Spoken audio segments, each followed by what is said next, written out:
Hey, what's up everyone? It's Asaglow here. So we're back talking about some more things we found in the Mother website, which is a viral alien movies website that gives you a bunch of different answers for different things you can look up regarding the aliens universe.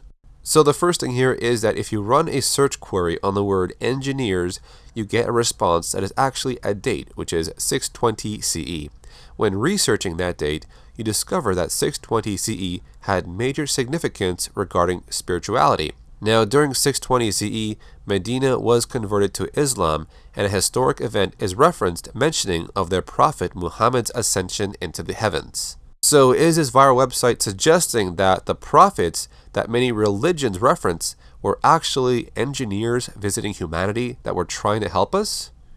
Now, I also want to point out that the Alien Covenant trailer and the viral website both launched at 12:01 on Christmas Day. Now, that day, many Christians believe is to be the birth of Christ. So the next thing here is if you run a search on the words planet test, then you get the answer of LV-426, which was the planet that the movie Alien and Aliens was based upon.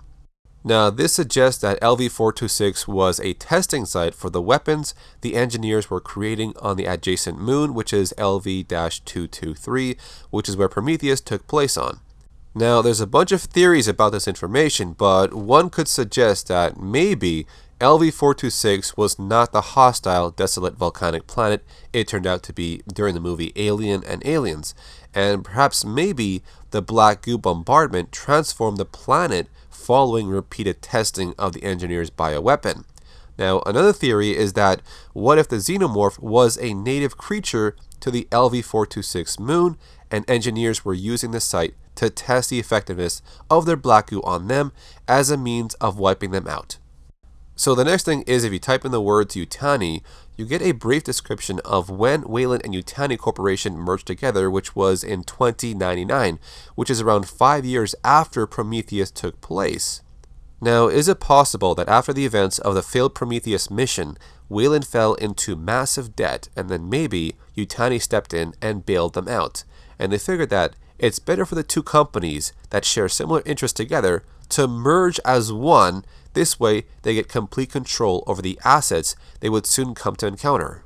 So the last thing is regarding the space jockey in the first Alien movie. Now, for the longest time, a lot of the fans in the community have been thinking that maybe this was an engineer. Now, if you run a search on the words space jockey, you will get this response. The pilot, sometimes referred to as the space jockey, was an engineer who piloted the spacecraft that crashed on LV-426, which is the planet that took place during the movie Alien and Aliens. So what are your thoughts on the topics covered in this video? Put your comments down below and leave a like before you leave, and don't forget to subscribe to the channel for more Alien and Predator content. This is Asaglow, and I'll see you guys next time.